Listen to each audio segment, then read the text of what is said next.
Boa noite, amados irmãos. Estamos dando início aos estudos do sábado. E desta vez nós vamos abordar o ministério de João Batista, o ministério do precursor de Jesus, o profeta, o homem, o primo dele, que o batizou. Mas nós vamos fazer hoje uma análise histórica e, com isso, o crescimento e a evolução de João Batista, ela coincide com a evolução, os estudos de Jesus, que foi preparado em Belém pelos essênios, como nós já dissemos antes em várias coisas, em várias de nossas palestras. Mas eu gostaria de, antes de mais nada, pedir que cada um de nós eleve o nosso pensamento a Deus, porque nem todos que dizem Senhor, Senhor, entrarão no reino dos céus. Eu queria fazer essa reflexão antes de começar a falar de João Batista. O que diz Mateus no capítulo 7, versículo 21 a 23.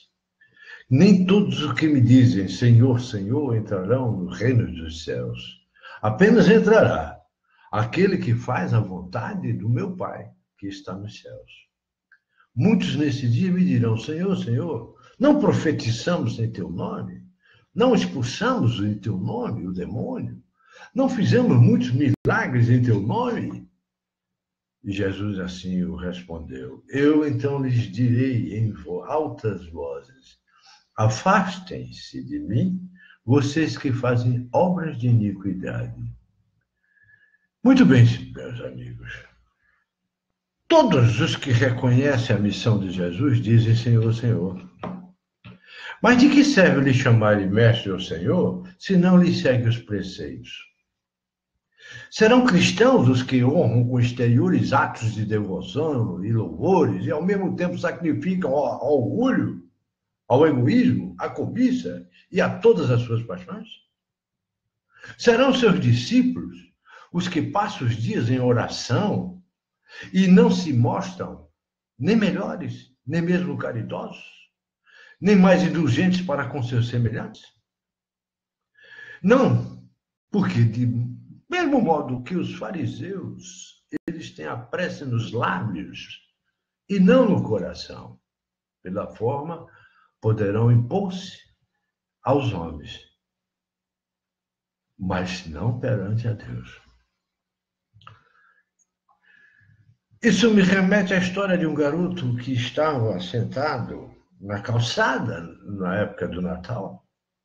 Eu disse isso numa das minhas palestras, no Centro Espírita, aqui nos municípios, em que o garoto via todo mundo entrando na igreja.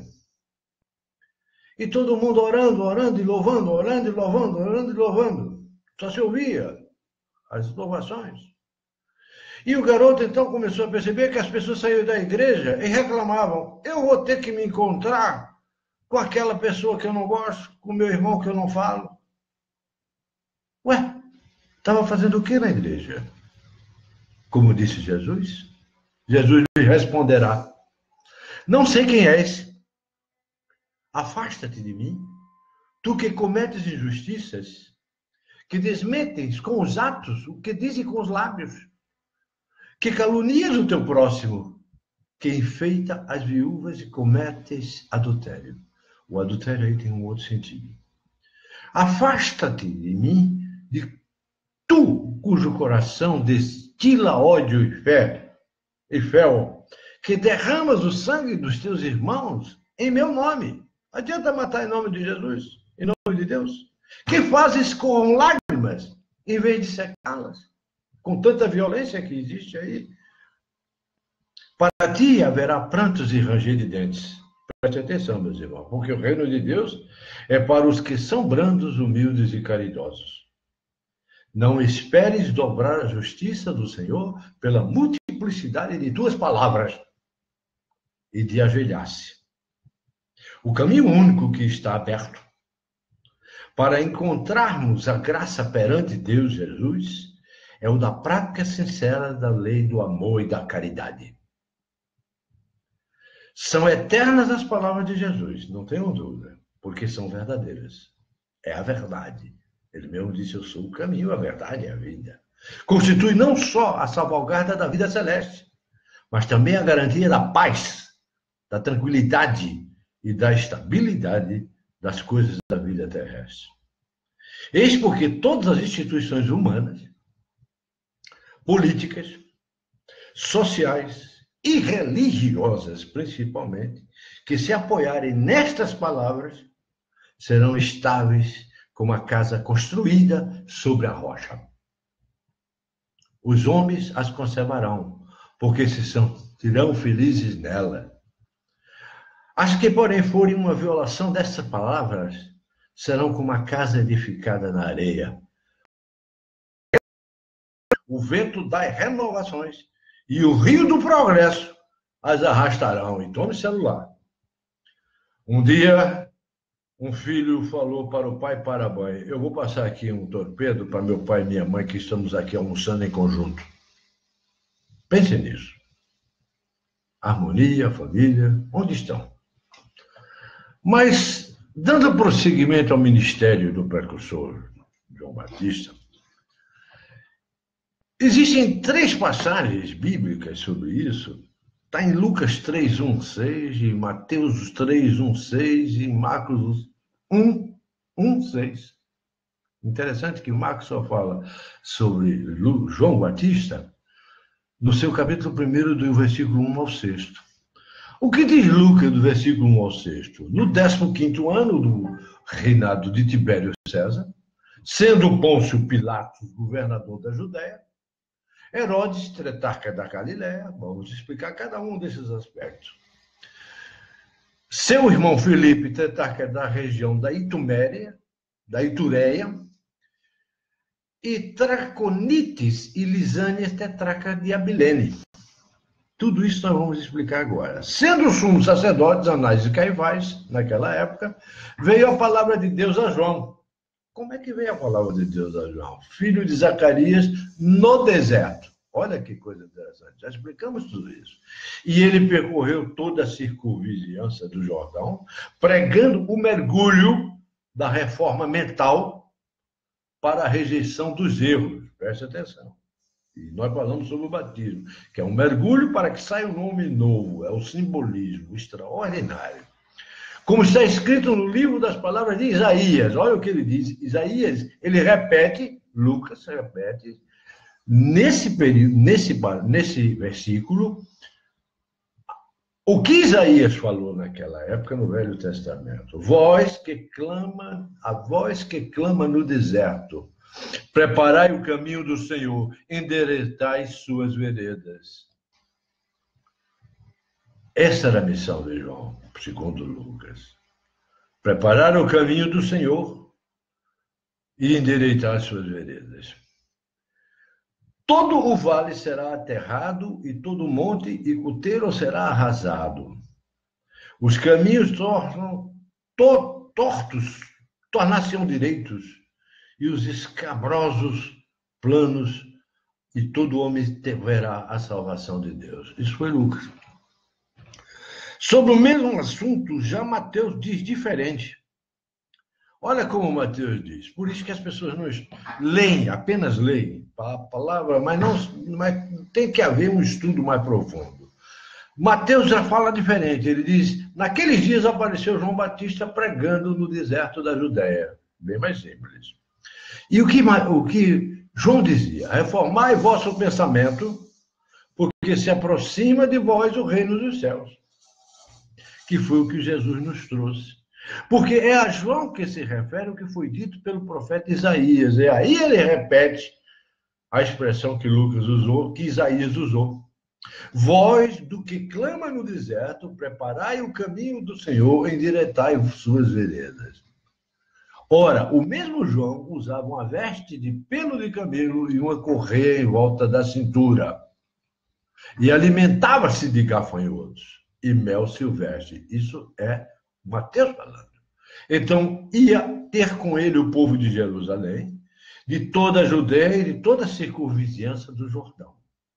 E era para eles, por ele mergulhados no Rio Jordão, confessando seus erros.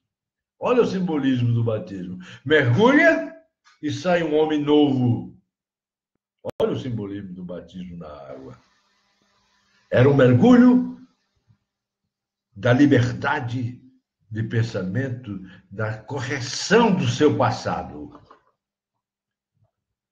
Já Marcos fala assim: princípio da boa nova de Jesus Cristo. Olha como Marcos fala. Conforme está escrito, princípio da boa nova de Jesus Cristo, conforme está escrito no profeta Isaías. Como é que Marcos colocou isso? Eis aí envio, eu meti anjo ante a tua face, que há de preparar o teu caminho.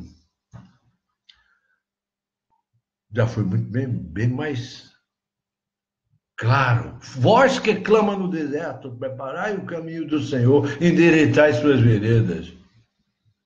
Apareceu João Batista no deserto, pregando o mergulho da forma mental para a rejeição dos erros, e saíam a ter com ele toda a terra da Judéia e todos os moradores de Jerusalém, e eram por ele mergulhados no Rio Jordão, confessando os seus erros. Porque o batismo nada mais é do que o surgimento de um homem novo dentro de si mesmo, e um com Deus, um com Jesus. Ora, João usava uma veste de pelo de camelo e uma correia em volta da cintura e comia gafanhotos e mel silvestre. Observem vocês, amigos, que Lucas, Mateus e Marcos tratam do mesmo assunto de forma diferente e falam sempre em quê? Em erros, em reforma íntima, em confessar seus erros e eliminar seus erros. Era um simbolismo, o mergulho do homem e a volta do homem novo. Vamos explicar tudo isso? Depois do adiantado trabalho, já no capítulo 3 de Lucas, ele nos dá finalmente os apontamentos mais precisos para estabelecermos uma cronologia da vida de Jesus. Vamos estudar um pouco esses dados históricos fornecidos por ele, para a gente entender a cronologia de Jesus.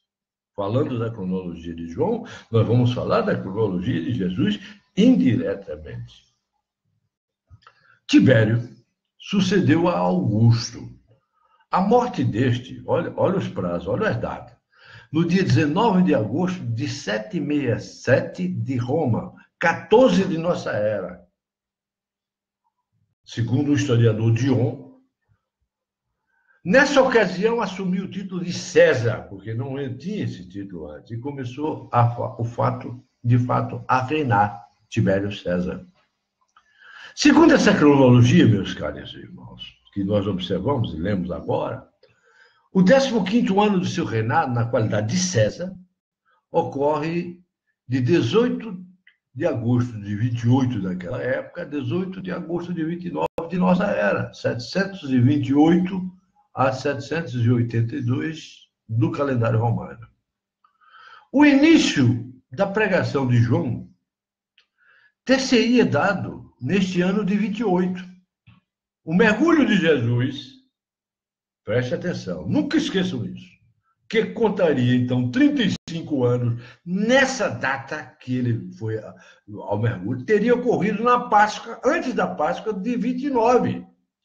E sua morte na Páscoa do ano 31, de nossa era, contando Jesus, então, pelas datas cronológicas que nós fizemos, 37 anos quando ele foi pregar lá na cruz. Há duas variantes de interpretação dessas datas. Diz que, de fato, Tibério foi associado ao governo de Augusto no ano 11. No entanto, não usava o título de César, nem tampouco assumiu a rédea do governo, porque não permaneceu em Roma. Com efeito, no ano 7, Tibério partiu para a Dalmácia, levando reforço de tropas a Germânico. No fim do ano 8, regressa a Roma. Isso tudo com base em historiadores documentados. Onde chega, no início do ano 9, assistindo aos Jogos Triunfais, em sua homenagem, que aqui era muito comum você voltar e ter aquelas festas imensas, porque você estava voltando da guerra, dos domínios. Na primavera, em maio, naquela época, volta a Dalmácia, dirigindo-se no outono, entre outubro e novembro, ao Reno, que é onde fica a Alemanha atual. O Reno cortando a Alemanha. Muito bem. No ano 10, Tibério está novamente em Roma. E no dia 10 de janeiro faz a dedicação do Templo da Concórdia. Estudo com base nos historiadores. Eu estou me baseando agora em Mommsen, historiador romano, no seu capítulo, no seu 10º volume, página 60. Logo após, segue para o Reno, assumindo o comando das tropas romanas e passa nessa região todo o ano. E o ano 11, assim como o ano 12. Está tudo historiadores, tudo isso está na história. Eu não vou citar o nome dos historiadores, tal, etc., porque não é cabível aqui agora. No ano 13, segundo Schultz, agora eu vou citar, em Roma celebra a 16 de janeiro o triunfo da Guerra da Panonia, recebendo de Augusto novamente o poder tribunício sem limite de tempo. Nessa época, e no início do ano 14, Augusto faz o recenseamento, ajudado por Tibério. Olha lá, os recenseamentos. Se lembra do recenseamento que Jesus teve de ir? A 19 de agosto de 14, Augusto faz o recenseamento ajudado por Tibério. A 19 de agosto, Tibério assume o governo e começa a reinar no lugar de Augusto como César. Nem para Roma, nem para as províncias poderiam ser consideradas essas atividades de Tibério, sobretudo extra urbem, como reinado de Tibério César. Essa segunda interpretação anteciparia todas as datas do Evangelho de 2 anos. Ou seja, a pregação de João e o mergulho de Jesus, que contaria 33 anos, e não 35, seriam no ano 27 e sua morte no ano 29, sendo Jesus 35 anos. Então, há duas correntes históricas que dizem que Jesus desencarnou em 35 e outros que dizem que foi com 37 anos. Muito bem. Essa interpretação foi aceita pelo catolicismo romano, pois em 1929 de nossa era comemorou como um ano santo o 19º centenário da morte de Jesus. Ponderam alguns estudiosos que o ano na Síria é computado a partir de 1º de outubro. Olha como é interessante isso. Os problemas de data. Como eu já expliquei antes, o nascimento de Jesus, o aniversário do Natal de 25, e raciocínio que talvez fosse considerado o primeiro ano do reinado, o período de 19 de agosto de 14 a 1 de 10 de 14 daquela era. 1 mês e meio. Sendo o período de 1 de outubro de 14 a 1 de outubro de 15 considerado como o segundo ano de seu reinado. Essa interpretação daria um resultado intermediário às datas evangélicas, coisa que pastores evangélicos não se atentam. Fixando-se a pregação de João e o mergulho de Jesus, que teria 34 anos no ano 28, e sua morte no ano 30, tendo Jesus 36 anos, e não 37, e não 35. Olha como é interessante isso. Isso está tudo documentado. Nada disso que eu estou falando estão todos em livros históricos e datas históricas e pesquisas históricas com pessoas que pesquisaram a época. Está tudo isso documentado na biblioteca britânica, francesa, e assim sucessivamente. Eu não vou dizer, senão vai ficar complicado. Difícil, porém, que um rápido período de pouco mais de 1 mês tivesse sido considerado como o primeiro ano. Mas como o pessoal diz, bom, a Bíblia diz que o mundo foi criado em 6 dias. 6 dias é um simbolismo. São bilhões e bilhões e bilhões e bilhões de anos. Nem por isso a Bíblia deixa de ser verdadeira. Kardec mesmo disse, não vamos... Eu não sou contra a Bíblia, muito pelo contrário. A Bíblia, quando fala em 6 dias pode ser 6 bilhões de anos.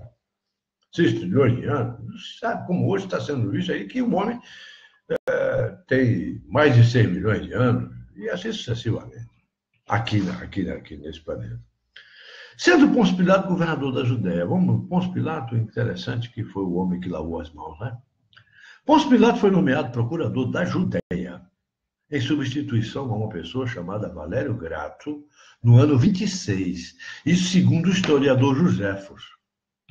O Joséfo falou isso no seu livro, inclusive, no volume 18, aliás, no capítulo 18, mas também no 4 e no 2. No ano 36, Lúcio Vitélio, legado imperial na Síria, enviou Pilatos a Roma, por causa de acusações. Naquela época já tinha acusações, cuja defesa não foi aceita por Calígula. Joséfo diz isso. Que nomeou Marulo para substituí-lo. A cidade de residência dos procuradores romanos era Cesareia de Filipe. Terceiro ponto a levantar é que se chamava Herodes Tetrarca da Galileia. Seu irmão Filipe, tetrarca da região da Itureia e Traconites. E Lisânias, tetrarca de Abilene. O título tetrarca, vamos entender o que é tetrarca, porque senão nós não vamos saber ler a Bíblia. O título de tetrarca havia muito não designava mais o governador de um reino dividido em 4. Tanto que Antônio conferiu esse título em 41 a.C. a Herodes o Grande, governador único da Palestina. À morte deste, todavia, a região resultou mesmo dividida em 4 partes, sendo seus governantes os seguintes. Olha lá onde é que Jesus e João se encaixam nisso. Aquelau, que eu já expliquei o que quer dizer Aquelau, filho de Herodes o Grande e da samaritana Maltace. Depois nós vamos explicar que eram os samaritanos, que não aceitavam todas as regras e normas judaicas, eram de Samaria e eram chamados samaritanos. Não eram aceitos, inclusive, nem no templo judaico. Com o título de etnarca, a Judéia, a Idumeia e a Samaria, que ele governou só 10 anos. Em vista de sua crueldade, Aquelau foi exilado no ano 6 de nossa era atual, na cidade de Viena, nas Gálias. Olha que coisa interessante. Por seu afastamento, seu território passou a ser governado pelo procurador romano, que depois, mais tarde, veio a ser Pôncio Pilatos.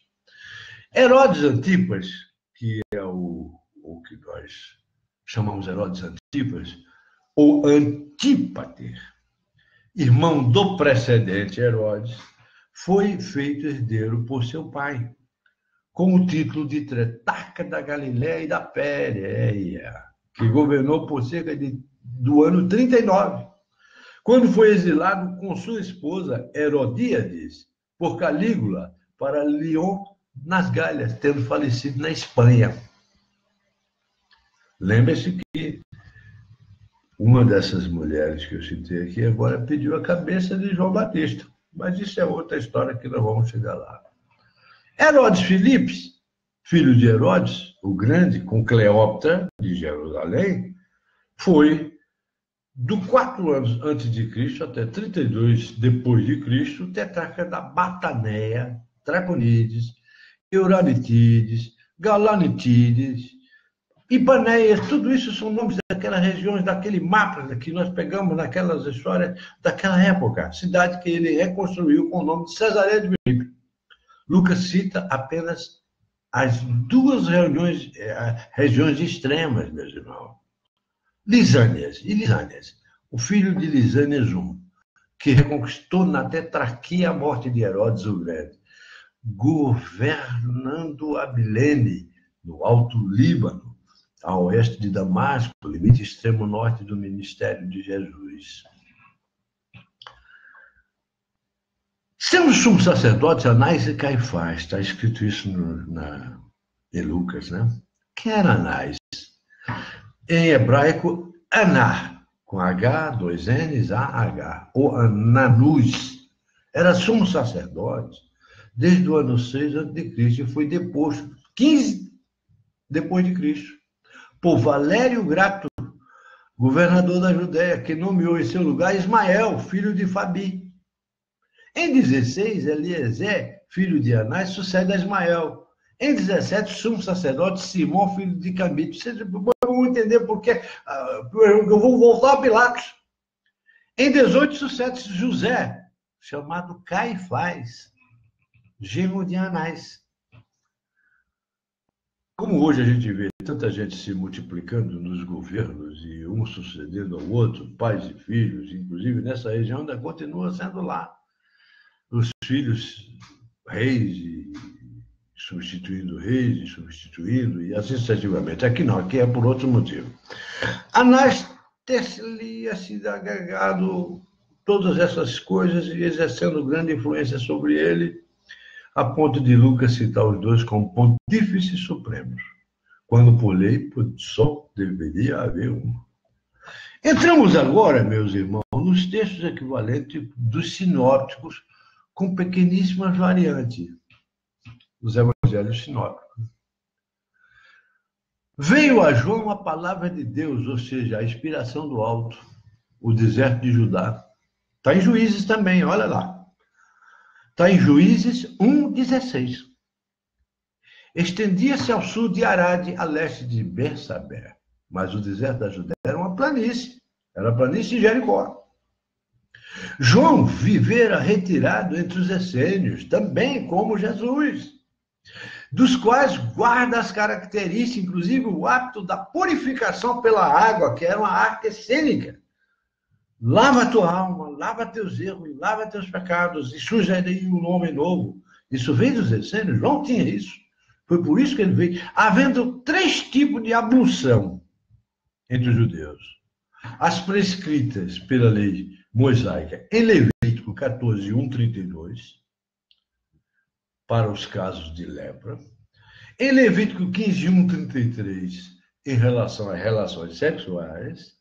E em Levítico 11:24-27, após tocar um cadáver. Tocar um cadáver, você ficava sujo, tinha que mergulhar.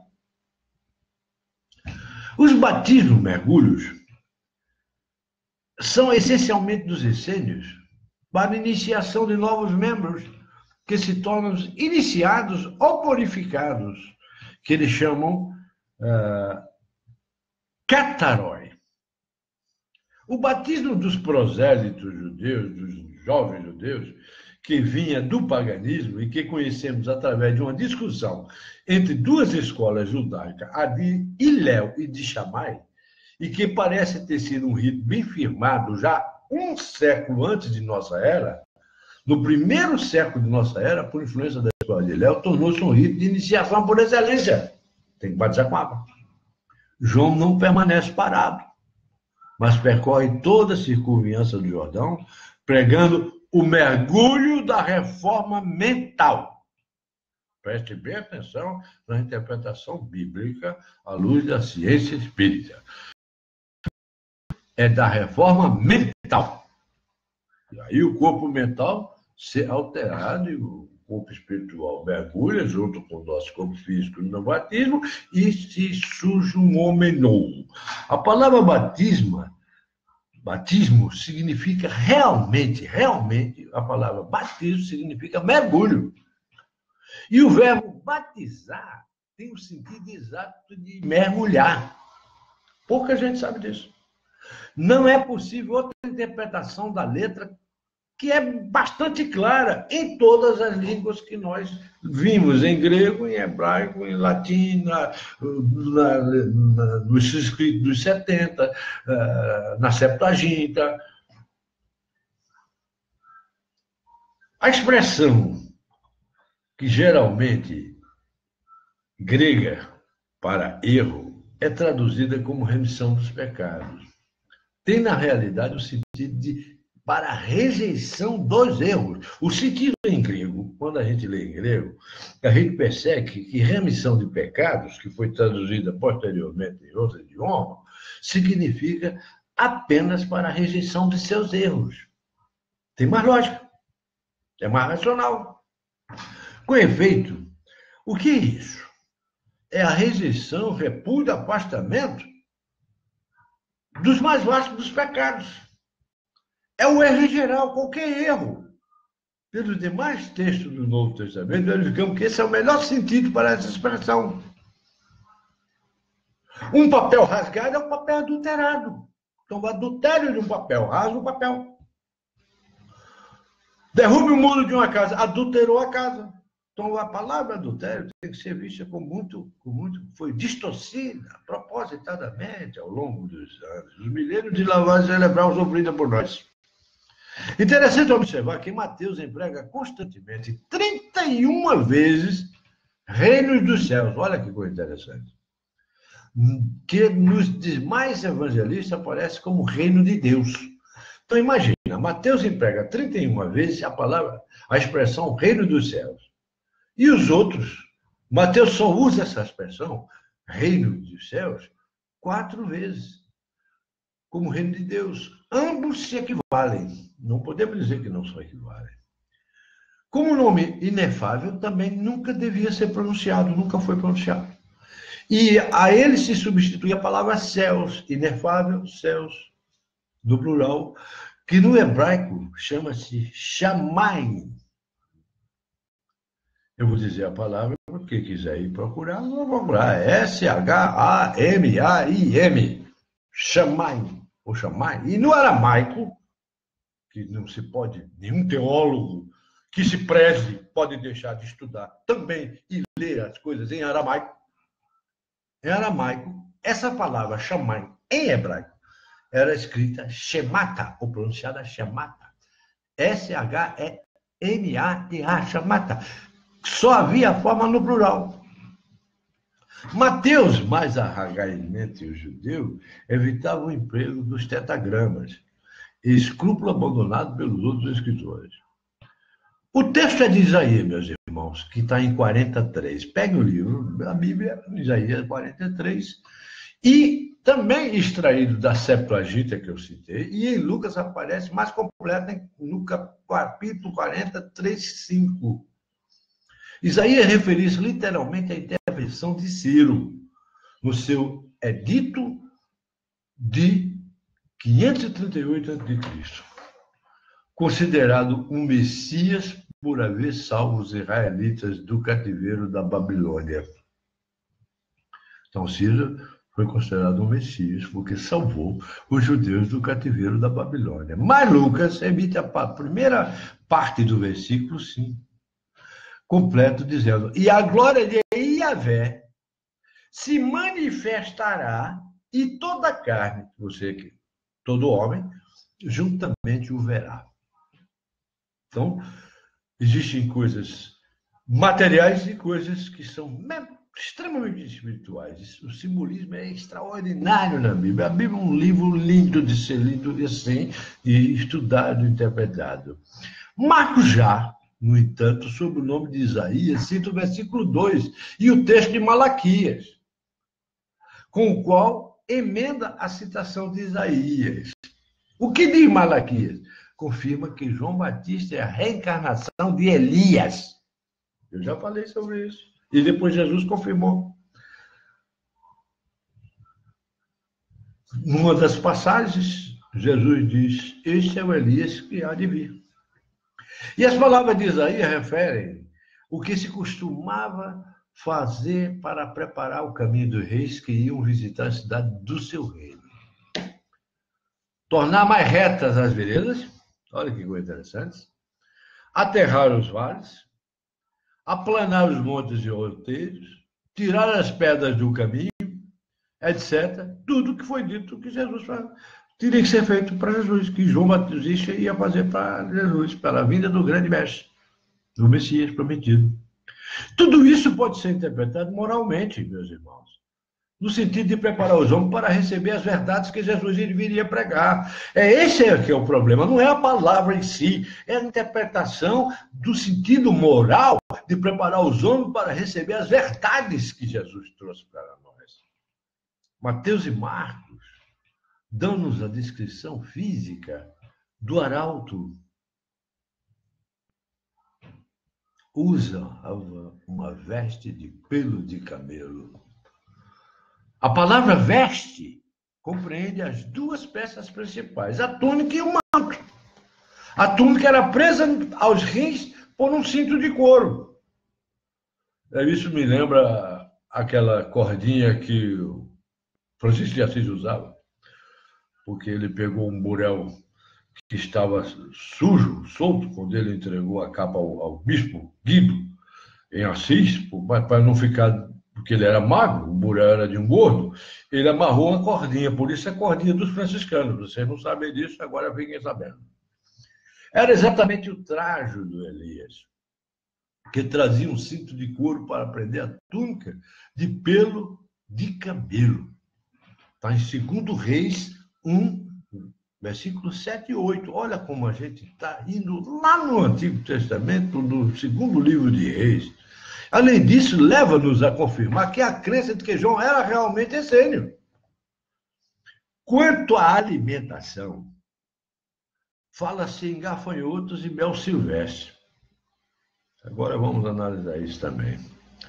Os beduínos e nômades de Amã, os nômades de Amã, e de Petra, naquela região, onde hoje utiliza esse alimento, casualmente, tiram a cabeça, as patas e as asas e assam o gafanhoto sobre as brasas.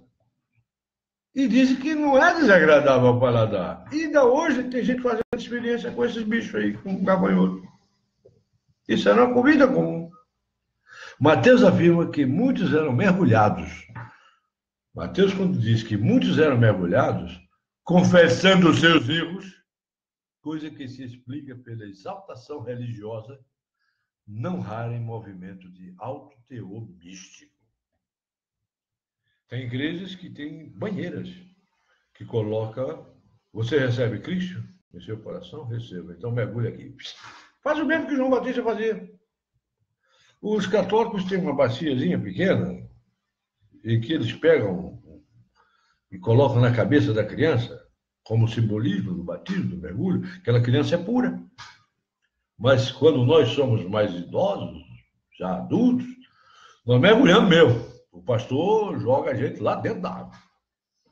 E a gente, quando sai, tem que sair um homem novo. Porque não adianta você mergulhar na tua igreja, se batizar na tua igreja, e você não simplesmente confessar seus erros e se corrigir. Adianta isso? Como aquela criança que disse, pô, o pessoal foi para a igreja e voltou reclamando porque ia jantar com o irmão. Não sejamos hipócritas, irmãos. Se amarmos a Deus sobre todas as coisas, de todo o nosso coração, temos que começar sendo sinceros conosco mesmo, pelo menos no início. Qual o simbolismo disso que nós estudamos até agora? Essa é porque nós estamos encerrando essa parte de hoje, porque a próxima vai ser um pouco mais, cada vez mais profunda, porque nós vamos chegar até Jesus e dissecar toda a estrutura e trabalho de Jesus. Vamos primeiro ainda continuar com o precursor. O estudo do simbolismo leva-nos a várias conclusões. Vamos ver a principal conclusão que nós chegamos. Em primeiro lugar, verificamos que as anotações das datas e cronologias são dadas em relação a João e não a Jesus. Com efeito, João representa a personalidade que ainda está sujeita a tempo e espaço, ao passo que Jesus, a individualidade, transcende a tudo isso e vive na eternidade, sem datas e sem pontos de referência. Por isso que não existe uma cronologia específica de Jesus. Jesus era o Messias, era uma encarnação de Yahvé, ele era transcendental. Ele não tinha que estar com datas e horas marcadas para nada, porque isso sim, João era. O primo dele era, mas ele não, ele já estava muito acima disso, ele é o governador do nosso planeta. Que se fez, o Verbo se fez carne e habitou entre nós, e para sofrer e remir os nossos pecados. Não é isso? Meu filho disse que eu gravei a Bíblia. Meu filho que é pastor. Ele disse, não, meu filho, eu sou só um estudioso. Eu sou só um estudioso de teologia. Em primeiro lugar, verificamos que as anotações e datas, como eu disse, são dadas em relação a João e não a Jesus. Com efeito, João representa a personalidade, que ainda está sujeita a esse tempo e espaço, ao passo que Jesus não. Jesus já está muito além de tudo isso, desde aquela época. Anotemos de passagem um outro simbolismo interessante, que é alguns dos nomes citados na Bíblia. Por exemplo, além de João, olha interessante. João, escrito em hebraico, é Yohanan, que é igual a Iavé, o favorável. Significa Iavé é favorável. O nome Yohanan, João, em hebraico, quer dizer Iavé é favorável, ou seja, Deus é favorável. Temos uma descrição, precisa entender as traduções. Temos uma descrição rápida do ambiente em que João começou o ministério da pregação. O governo supremo, o César, era a figuração de Roma, representado pelo rio Tibre, Tibérios, olha ali, Tiber, de Tibérios. E seu representante lançado como uma ponte, o Pontius, armada, Pilatus, armado de pila, uma arma romana. Entende agora o nome de Pôncio Pilatos? Pôncius, ou Pontius, é escrito Pontius, mas é pronunciado Pôncius, significa armada, ou ponte. Pilatus, armado de pila, uma arma romana. Denominava a religião. Quem dominava a religião naquela época? A Judéia. Qual é o significado da palavra Judéia? Louvor a Deus. Herodes, o idumeu, significa o quê? Edom, igual a vermelho, sangue. O sangue dominava a região fechada, o coração, que é a Galileia. O simbolismo da Galileia é do coração. E o amigo dos cavalos, Felipe, que é a tradução, na região rude e árida de Traconites. Mas aquele que dissipa a mágoa, a tradução de Lisânias, aquele que dissipa a mágoa, governa a planície verdejante. Tanto é que até o salmista falou, no Salmo 23, um salmo extraordinário, fala de pastos verdejantes, né? Que é exatamente planícies verdejantes, Abilene. Como superiores religiosos oficiais, a graça, Anás, dominada pelo opressor, Caifás, porque Anás significa oficiais da graça, e Caifás, os opressores. Esse papel confuso da terra, quando grande personalidade João inicia sua... Era essa confusão toda que existia, quando João, com a sua grande personalidade, inicia sua missão de precursor. Uns poucos bem intencionados, mas a maioria vivendo por ignorância, na maldade, no materialismo. Aí o pessoal diz, puxa, mas não existia naquela época isso? Existia. Se lembra do assalto e do bom samaritano? Que descobriu, os salteadores pegaram uma pessoa, quase mataram, deixaram na estrada e foi salvo pelo bom samaritano. Desceram de Samaria e viram aquele homem e foram salvá-lo. Então, assalto, sequestro, roubo. Pilatos, inclusive, é considerado um dos mais... saiu até, foi expulso da primeira vez, depois voltou, porque ele era corrupto. A corrupção, meu Deus do céu, ela data de muitos e muitos séculos, de milênios. Nessa situação, meus irmãos, veio o arauto, a palavra de Deus. Não se trata de lagos, palavra ativa, princípio criador, mas de rema, palavra discursiva, articulada, que dá ordens, incitando-o a dar início à ação. A personalidade vem ao arauto com a palavra de Deus. A personalidade não é influenciada pelo logos, que apenas atua na individualidade do coração. João, com a mesma educação, a mesma formação de Jesus, pelos essênios, Belém, a personalidade falava ainda no deserto das individualidades. Quando eu falo o homem está sozinho, está no deserto de si próprio. Exortando as criaturas, ainda no lado animalizado, a reforma mental. a fim de renunciarem à inferioridade e renascerem pela água em nova personalidade. Da mesma forma que o renascimento do corpo se efetua através do mergulho no líquido amniótico do ventre materno. Olha que coisa interessante. Gravem isso, por favor. Olha o renascimento como se dá. A nova personalidade que se forma, o renascimento do corpo que se efetua através do mergulho do homem novo. A criança, depois da fertilização, ele mergulha no líquido amniótico do ventre materno.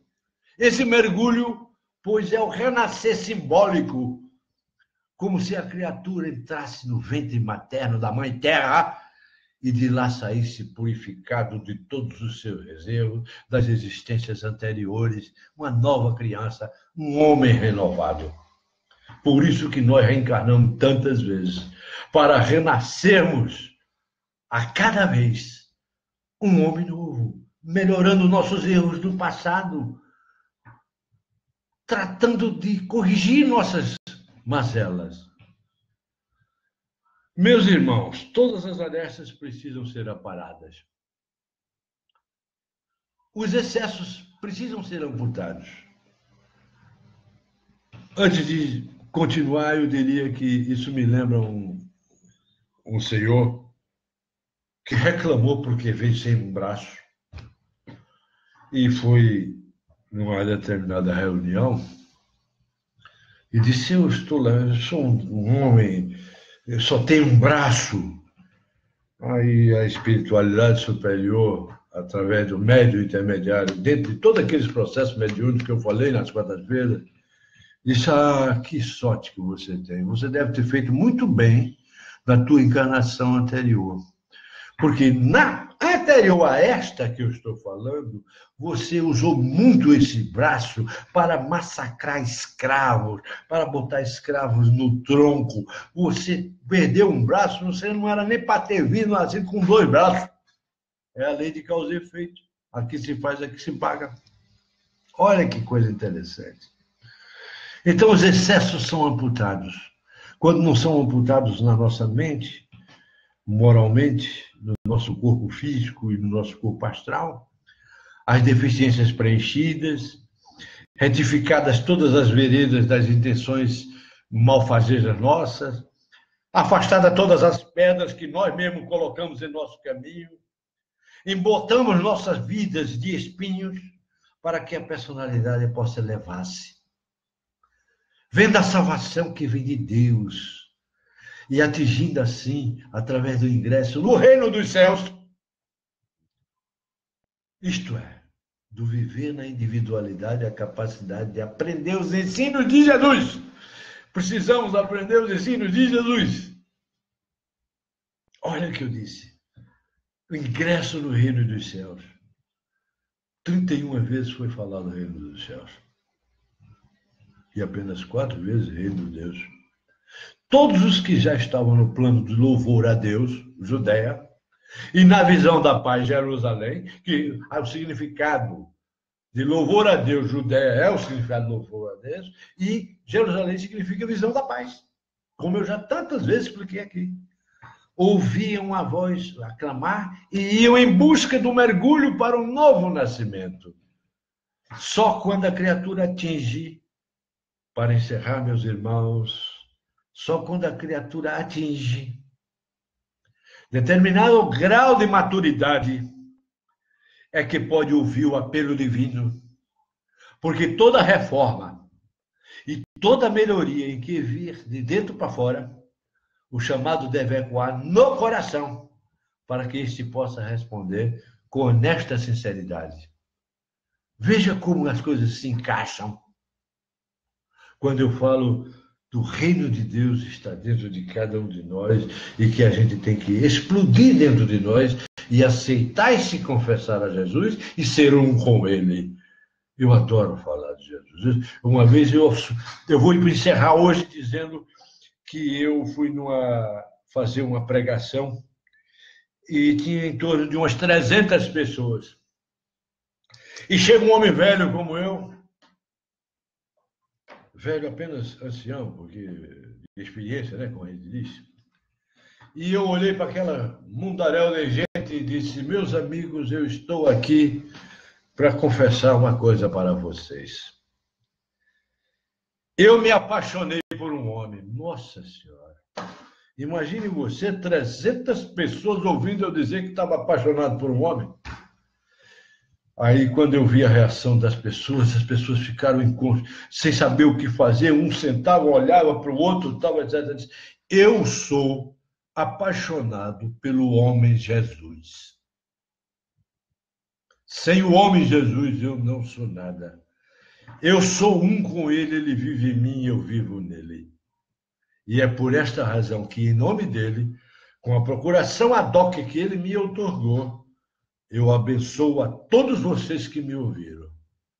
Porque se nós não nos apaixonarmos por Jesus, se nós não aceitarmos esse nosso renascimento, se nós não mergulharmos dentro de nós mesmos e na água da vida, por isso que as pessoas nunca entenderam quando ele chegou na boa samaritana, onde ele estava, ela pegando água na cacimba, uma água de uma fonte que nunca seca. Então eu vou mergulhar nessa fonte. Mergulhe, meus irmãos, na fonte da água que nunca seca, na fonte da verdade, de luz, do amor, da caridade de Jesus. Em nome do Pai, do Filho e do Espírito Santo, eu os abençoo a todos e muito obrigado. Que Deus fique com todos e dê a todos muita paz, muita harmonia e muito amor a Jesus. Só Jesus salva. Só Jesus, o eterno Jesus, que nos dá de beber da água quente, a fonte que nunca seca. Eu gosto de beber dessa água. Ela mata a minha sede. Boa noite, meus irmãos.